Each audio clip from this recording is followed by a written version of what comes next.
Hello everyone, welcome back to part B of the lecture for chapter 6, steady flow in open channels. For the hydraulics course, I am Ababu Trun as a lecturer for the course.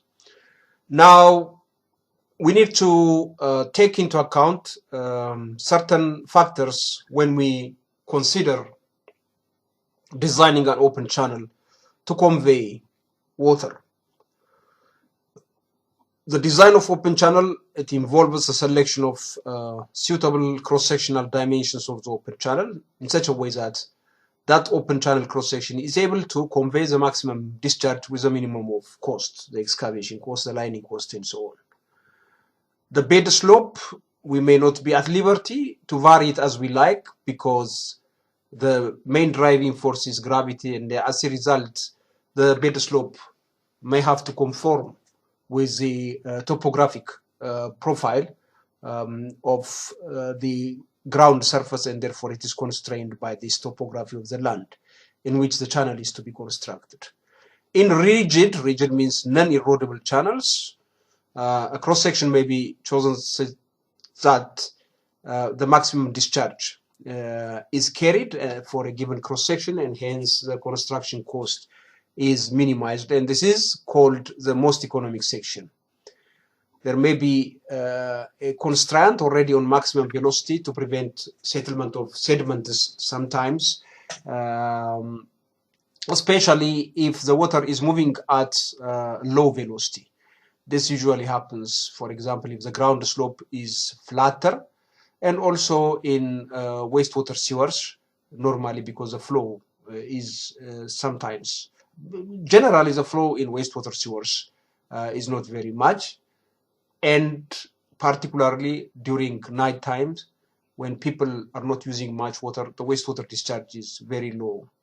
And so in order to prevent or reduce deposition of solids on the sewer surface, then a minimum so-called clearance velocity has to be specified, and this has to be used for the design of the open channel cross-section.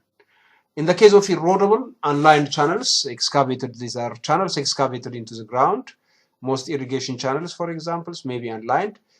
The design criteria will be that of the boundary shear stress exerted by the moving liquid not to exceed the critical tractive force of the bed and side material. So here we are concerned with the erosive action of the water. So we try to actually prevent an excessive velocity that may result in the erosion of the channel banks and bottom that increases the suspended solid load, but also more seriously, it actually compromises the integrity and stability of the open channel boundary.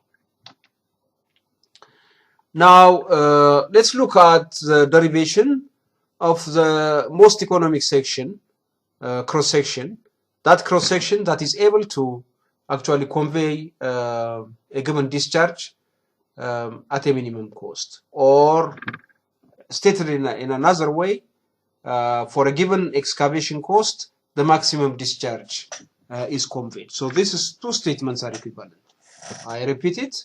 For a given discharge, the excavation cost is minimized, or for a given excavation cost, which is defined by the cross-sectional area, because the volume of excavation is this cross-sectional area multiplied by the length along the channel. So for a given construction cost, the discharge can be maximized, or for a given discharge, the construction cost can be minimized. Now, we know the expression for the discharge, which can be derived from the Darcy-Weisbach equation. I suppose you are familiar with the Darcy-Weisbach equation for head loss from the lecture in chapter 4. Friction factor, sometimes it's lambda, F, it doesn't matter. Length of the pipe, in this case it's the channel, and then diameter of the pipe. Now, it's a little bit tricky. So here we substitute, instead of diameter, we are able to calculate the hydraulic radius of the open channel, which is cross-sectional area over weighted perimeter. So we revert back to the hydraulic radius. So in place of D, we substitute 4R. So the head loss calculation is F L over D in place of D, because diameter is for a circular pipe is 4 times radius, but for open channel we are using hydraulic radius, so we do away with the diameter here. So D is substituted by 4 times hydraulic radius times V square over 2G. So you see 4 times 2 is 8, so we have FLV square 8GR, that is the head loss. If we solve for V, take 8GR to this side, 8HLGR divided by FL is the velocity. And we know that the head loss divided by the length is the energy slope. In the case of open channel, it is the same as, of course, the channel slope. And so if you substitute this slope in place of head loss divided by length, we put it S, so we have this formula for the velocity, which is 8GSAFP. And then when we multiply this velocity by area, we get the expression for discharge, because discharge is equal to area, cross-sectional area times velocity. And so you see that in terms of area and perimeter, all these others are constant. The channel, the bed slope is constant. Acceleration due to gravity is 9.81 constant, and friction also factor of the open channel is also constant. So only variables are the cross-sectional area and the weighted perimeter. So here we have A times A to the power of half, 1 plus half is 3 over 2, and so divided by square root of P. Now, if we want to maximize the discharge, then we differentiate with respect to the depths of this expression, knowing that all these are constants, only the area and the weighted perimeter vary depending upon the geometry we adopt. So according to calculus, in order to maximize the discharge, then dq by dy is equal to 0. And we know that according to calculus, dq by dy is equal to 0 for a minimum, but there is no minimum because the minimum is 0. No discharge is carried. So whatever non-zero expression that we get from this derivation, understandably, is the maximum. So here what we are differentiating is A to the power of 3 over 2 and P half is equal to 0. We can just get the square root of half is 0. We can get rid of square root of half, because if d over dy of A3 over 2 P half is 0, then d over dy of A cube over P must also be equal to 0. So when we differentiate this with respect to dy, we get this expression. So according to the differentiation rule for quotients, you will get this from calculus. First differentiate this, 3a squared multiplied by p, and then differentiate differentiate p dp by dy and multiplied by a cube divided by p squared, and but of course here p over p squared is 1 over p. So finally, when we simplify this expression, because some a squared, for example, is common, can be taken, only a remains here. So we have here 3, and then if we multiply this by p squared, so this p squared over p would be 3p dA by dy. P squared by p squared eliminates. A squared has been already eliminated. A times dp over dy is equal to 0. So for a given area, dA over dy for a given excavation cost, it doesn't vary. So what we are actually trying to minimize is the weighted perimeter. As long as we are able to minimize the weighted perimeter, then this is equivalent to maximizing the discharge. So what we are concentrating is on minimizing the weighted. The so-called weighted perimeter is the surface of the channel that is in contact with water. And that is the reason it is called weighted perimeter. You only take that part of the channel cross-section boundary of the channel which is in contact with water, which is or weighted by water. So now this is the expression, for example, for a trapezoidal section, which has a slope of 1 to n, which means for every rise, vertical rise of 1 in this inclined part of the channel cross-section, the horizontal distance is n. Let's assume that these channel inclinations are uniform for simplicity, and the bottom width of the channel is b. So accordingly, the cross-sectional area of this channel cross-section is, you take the rectangular area, which is b times y, because the depth is y times b, so b times y is a rectangular part, and then you have two similar triangular parts.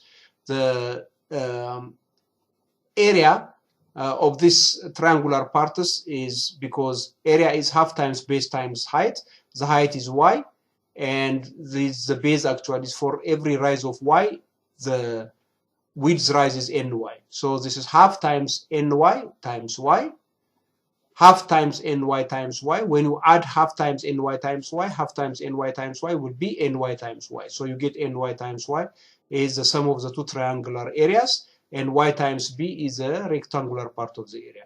Similarly, the weighted perimeter is here. This part of the channel cross section is weighted b, plus also the apply Pythagoras theorem to this y and ny. So y square plus ny square is equal to this side square. When you take the square root, you get 2, because you have 1 here, another channel section, you have 2 times y times square root of 1 plus n square is actually the length of this channel. So the total weighted perimeter is this side plus this side, which is 2y square root of 1 plus n square because of symmetry, plus the b value. So for any given area, because the area is constant, we take it as a constant value, it remains constant.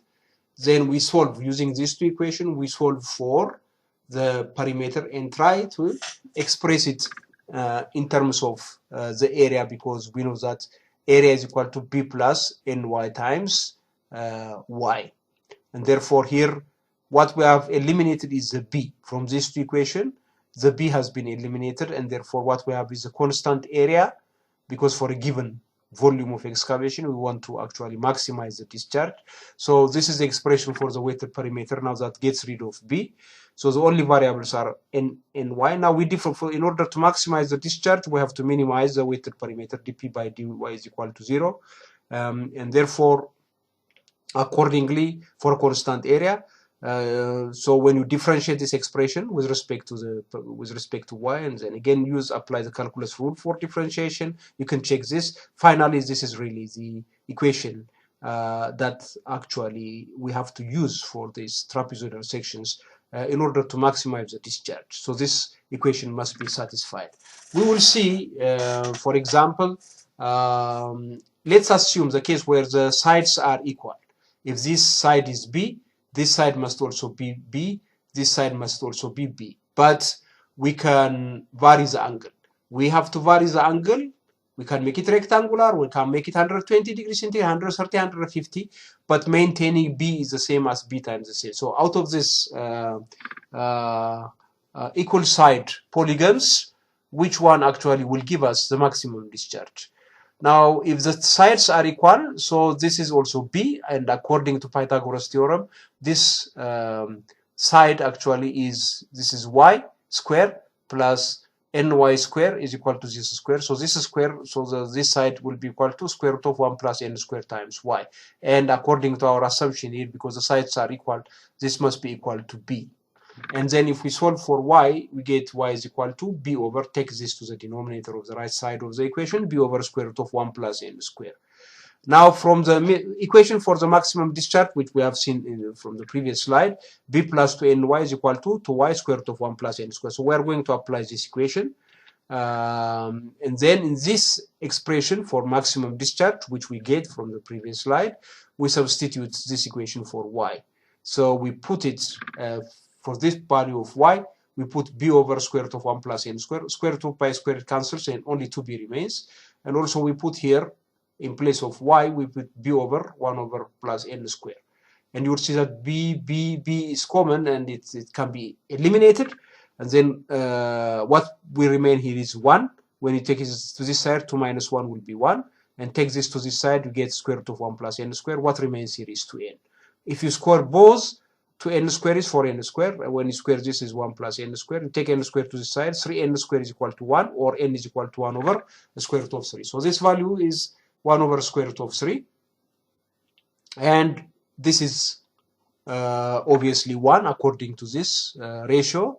So if you apply Pythagoras theorem, this square plus this square according to Pythagoras theorem is this square. So if you solve for this length, you get 2 over the square root of 3. And what is this angle then? This angle, sine of theta is opposite over hypotenuse. So opposite is 1 over square root of 3. Hypotenuse 2 over square root of 3 is half. We know that when sine of theta is half, the angle theta is 30 degree. So this is 30 degree, and these angles are alternate interior angles. They are the same. So this is 30 degree. We know this is 90 degree. So which means this is 120 degree.